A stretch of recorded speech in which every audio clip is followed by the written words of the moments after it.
Everyone, welcome to Fematics learning hub. मैं हूं स्निग्धा और आपका स्वागत है हमारे चैनल पे। आज जो टॉपिक हम पढ़ने वाले हैं वो है one of the applications of Gauss's theorem only, जिसमें हम फाइंड आउट करेंगे किसी शीट की वजह से, एक इनफाइनाइट प्लेन शीट की वजह से किसी भी पर्टिकुलर पॉइंट पे, हम पॉइंट कहीं भी ले सकते हैं, उस पॉइंट पे इलेक्ट्रिक फील्ड की वैल्यू क्या होने वाली है। टॉपिक को शुरू करने से पहले मैं आपको बता दूं, हमारे चैनल फेमैटिक्स लर्निंग हब को ज़रूर सब्सक्राइब करें, अपने दोस्तों के साथ ज़्यादा से ज़्यादा वीडियोस हमारे चैनल के शेयर करें। हमें ज़रूरत है नियर अबाउट 1000 सब्सक्राइबर्स की, ताकि हम अपना लाइव सेशन जल्द से जल्द आपके सामने लेके आ सके। लाइव सेशंस में हम आपके डाउट्स जो हैं लाइव सॉल्व कर सकते हैं, आपके डाउट्स क्लियर कर सकते हैं, और हम आपको प्रोवाइड करेंगे एनसीईआरटी सॉल्यूशन से लेके एचसी वर्मा के सॉल्यूशंस तक। तो प्लीज़ हमारी मदद करें इस फेमैटिक्स लर्निंग हब की फैमिली को ग्रो करने में। अगर आपको ज़रूरत है फ्री नोट्स की for class 11 and 12 both physics, तो आपको ज्वाइन करना पड़ेगा हमारा टेलीग्राम चैनल फेमैटिक्स लर्निंग हब। आप हमारे फेसबुक पेज को भी विजिट कर सकते हैं। डिस्क्रिप्शन में मैंने दोनों ही लिंक्स प्रोवाइड कर दिए हैं, तो ज़रूर से जाइए हमारे फेसबुक पेज को विजिट करिए और फ्री नोट्स के लिए हमारे टेलीग्राम चैनल को ज्वाइन करें। तो चलिए शुरू करते हैं आज के टॉपिक के साथ। आज हम गॉसेस थ्योरम का इस्तेमाल करेंगे, उसका एप्लीकेशन हम लगाएंगे, जिससे हम फाइंड आउट करेंगे किसी इनफाइनाइट शीट की वजह से पर्टिकुलर पॉइंट पे इलेक्ट्रिक फील्ड की वैल्यू क्या हो सकती है। तो first of all we need to consider infinitely plane sheet, charge infinitely plane sheet. यहाँ पे मैंने जो है पॉजिटिवली चार्ज कंसीडर किया है। This sheet is positively charge, right. तो यही आपको मानना है यहाँ पे, राइट। तो यहाँ पे पर्टिकुलर केस में आप टेकन इट पॉजिटिव, राइट। इसका जो सरफेस चार्ज डेंसिटी है वो है sigma. So sigma is basically the surface charge density of this sheet, okay, sigma. Now by symmetry जो इलेक्ट्रिक फील्ड की वैल्यू होगी एट इक्विडिस्टेंट पॉइंट्स वो सेम होने वाली है। और हमें पता है अगर हम पॉजिटिव चार्ज लेते हैं तो इलेक्ट्रिक फील्ड लाइंस का जो डायरेक्शन होता है वो हमेशा आउटवर्ड होता है, कुछ इस तरह से, समथिंग लाइक दिस, राइट। तो इस शीट की वजह से भी, क्योंकि ये पॉजिटिव चार्ज, इलेक्ट्रिक फील्ड की जो फील्ड लाइंस होंगी वो आउटवर्ड डायरेक्शन में होंगी। Okay, so this is what I have. सो यहाँ पे जो आपको गॉसियन सरफेस कंसीडर करना है बाय सिमेट्री, आप इस्तेमाल करोगे सिलेंड्रिकल गॉसियन सरफेस का। तो एक सिलेंड्रिकल गॉसियन सरफेस यहाँ पे बनाते हैं, right. So I can make it something like this.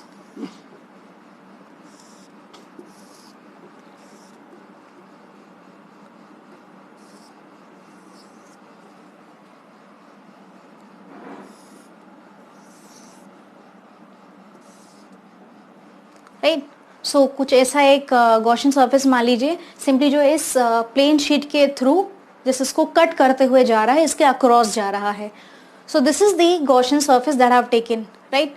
Now यहाँ पे जो आपको मेनली एरिया लेना है, ओके, यहाँ पे ऑफ दिस आपको जो एरिया लेना है, I will take it as A is the area of the cylinder, okay, in general. And sigma already हमें पता है is the surface charge density of this plane sheet, okay, जो कि positively charge है। अब हम जो है पता करने वाले हैं इलेक्ट्रिक फील्ड का direction as well as area vector का डायरेक्शन क्या क्या होने वाला है, और इस्तेमाल करेंगे गॉसेस लॉ का। तो राइट, तो सपोजिंगली यहाँ पे 3 सर्फेसेस आपको दिख रहे होंगे। So I can take it as, suppose ये ले लिया मैंने S1, right, this is your S1। So I will try to write it bigger. This is your S1। मान लीजिए ये है आपका कर्व सरफेस S2 और ये मान लीजिए है S3, राइट। तो अगर हम इस कर्व सरफेस की बात करें, राइट, तो यहाँ पे अगर आप मान लीजिए कोई एक पोर्शन लेते हो, तो आपका जो है इलेक्ट्रिक फील्ड का डायरेक्शन कुछ इस तरह से आएगा, this is for the curve surface, but जो एरिया वेक्टर होगा वो ऐसे अपवर्ड जाएगा, नाउ लाइक आउटवर्ड डायरेक्शन में. This is the area vector, I can take it as S2 vector या DS2, राइट, क्योंकि हमने एक स्मॉल पोर्शन कंसीडर किया है यहाँ पे, right. So okay, this is what I have over here now, and A is the overall area यहाँ पे. तो यहाँ पे तो भाई 90 डिग्री का एंगल बन रहा है, तो इसकी वजह से फ्लक्स जो है फाइनली वो 0 हो जाने वाला है. मीन्स फ्लक्स जो है कुछ भी S2 की वजह से नहीं आने वाला है. अब हम इन एंड पॉइंट्स के बारे में बात करें, एंड फेसेस के बारे में बात करते हैं, जो कि S1 as well as S3. So let us now apply यहाँ पे, क्योंकि मैंने एरिया A लिया है, आप A भी नोटेशन यूज कर सकते हो, मैंने डिफर कर दिया यहाँ पे. इनफैक्ट जो मुझे फ्लक्स का कॉन्ट्रीब्यूशन मिलेगा वो सिर्फ मुझे एंड फेसेस से मिलेगा. सो ओनली जो फ्लक्स आएगा, आप फ्लक्स अगर फॉर्मूला लगाओगे यहाँ पे, राइट, तो मान लीजिए मैंने फर्स्ट सरफेस पे लगाया, तो I can take it as phi1. अब यहाँ पे अगर आप देखो, राइट, किसी पर्टिकुलर इसी सरफेस पे देखिए, ओके, सो ये कुछ ज़्यादा ही कॉर्नर में हो चुका है, तो मैं इसको थोड़ा सा रब कर देती हूँ. सपोज ये है, this is your S1, right. Now electric field की वैल्यू जो है वो बाहर होगी कुछ इस तरह से, this is the direction of electric field, as well as जो एरिया वेक्टर होगा वो भी बाहर डायरेक्शन में होगा. So this is the direction of your area vector only. So I can write it as simply, क्योंकि यहाँ पे थीटा जो हो जाएगा वो 0 डिग्री हो जाएगा, सो यहाँ पे थीटा 0 हो जाएगा, तो यहाँ से मुझे फ्लक्स का कॉन्ट्रीब्यूशन मिलने वाला है.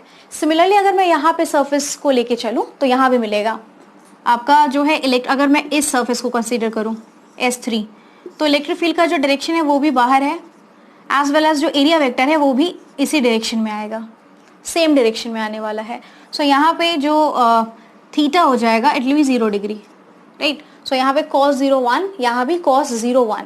सो phi1 फ्रॉम S1 मीन्स पहले वाले सरफेस से, so I will have it as suppose EA, क्योंकि ऑब्वियसली मैंने यहाँ पे जो है एरिया लिया है वो सिंपली एक्चुअली ये जो एरिया A लिया गया है, this is basically the area of these.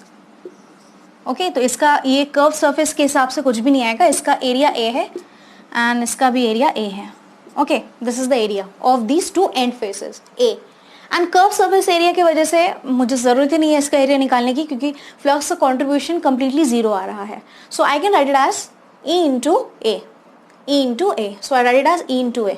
Okay, आप S1 S2 भी ले सकते हो, बट यहाँ पे इक्वेट कर देंगे फिर आप. अगर आप S लेके चल रहे हो तो you can simply write S1 equals to S3, but मैंने यहाँ पे एक जनरल A ले लिया, तो क्योंकि दोनों एंड पॉइंट्स का जो एंड सर्फेसेस का या फेसेस का जो एरिया होगा वो सेम होगा. So I have it as E into A. अब phi2 निकालते हैं, लाइक phi3 निकालते हैं इस तीसरे वाले सरफेस से, सो phi3 जो आ जाएगा it will be E into A, right, same, क्योंकि यहाँ भी E इस डायरेक्शन में है as well as area vector भी इसी डायरेक्शन में है. ओके, एज वेल एज यहाँ पे भी इलेक्ट्रिक फील्ड आउटवर्ड है एंड एरिया वेक्टर भी आउटवर्ड है. Okay, so don't get confuse with this. यहाँ पे A जो है सिंपली एरिया है, राइट. तो एरिया वेक्टर का as well as electric field का जो डायरेक्शन है वो सेम है दोनों सर्फेसेस से. I hope this is clear to you. That's why मैंने रब कर दिया to avoid any confusion, right. So E into A. So this is what I have. Total flux अगर आप निकालोगे तो ऑब्वियसली आपको ऐड करना पड़ेगा phi1 प्लस phi3, क्योंकि कॉन्ट्रीब्यूशन सिर्फ एंड फेसेस से आ रहा है, और यहाँ सरफेस जो S2 था उसकी वजह से कोई कॉन्ट्रीब्यूशन नहीं आएगा, एज यहाँ पे आपका 90 डिग्री एंगल बन रहा है area vector as well as electric field के बीच. तो ये टोटल फ्लक्स आ जाएगा, तो ये हो जाएगा EA plus EA. Now when you'll add you'll get it as 2EA. So this is 2EA that I have. Now अब हम इस्तेमाल करेंगे गॉसेस लॉ का, गॉसेस थ्योरम का. सो व्हाट डज इट से? गॉसेस लॉ आपको पता है, सिंपली मैं यहाँ पे लिख देती हूँ. Total flux through any surface, it is always given as 1 by epsilon not times net charge enclosed. So what is this net charge enclosed by this? So यहाँ सिग्मा दिया है as well as area जो दिया है it is A. So यहाँ पे जो QEN की वैल्यू आ जाएगी which is the area of this cylindrical surface. So QEN will be simply your sigma into A. This is sigma into A. सो यहाँ पे मैं वैल्यू पुट कर सकती हूँ, मुझे ये मिल गया Q, this is the value of Q E N. तो चलिए इस लॉ को लगाते हैं, अप्लाई करते हैं। So what will I use, that is phi E equals to 1/एप्सिलॉन टाइम्स क्यू ई एन। इसमें हम वैल्यूज पुट करेंगे। फाई ई की जगह आपका आ जाएगा 2EA, सो 2EA प्लस 1/एप्सिलॉन times what is Q E N, Q N है sigma into A, sigma into A. Okay, I hope this is clear to you. अब यहाँ पे हम सिंपली जो है आपका एरिया और एरिया कैंसिल हो जाएगा। सो इलेक्ट्रिक फील्ड की वैल्यू हमें चाहिए, राइट। इलेक्ट्रिक फील्ड की वैल्यू, इलेक्ट्रिक फील्ड जो है इस प्लेन इन्फाइनाइटली चार्ज शीट की वजह से कितनी होगी। So it will be electric field, I can write it as electric field will be sigma by 2 epsilon not. So sigma by 2 epsilon not, right. So I can write it here. Finally जो मुझे value मिली, I have got it as, that is electric field is sigma by 2 epsilon naught. So ये होती है electric field की value due to any infinitely uniformly charge plane sheet. So I hope ये जो topic था आपको समझ में आ गया है। This was one of the applications of Gauss's law. सो हमारा टॉपिक आज यहीं ख़त्म होता है। मिलते हैं अगले क्लास में। उससे पहले हमारे चैनल मैथमेटिक्स लर्निंग हब को ज़रूर सब्सक्राइब करें, अपने दोस्तों के साथ ज़्यादा से ज़्यादा शेयर करें वीडियोस को, और प्लीज़ हमें हेल्प करें हमारे इस फैमिली को ग्रो करने में। सो मिलते हैं नेक्स्ट टर्न पे। Thank you so much everyone.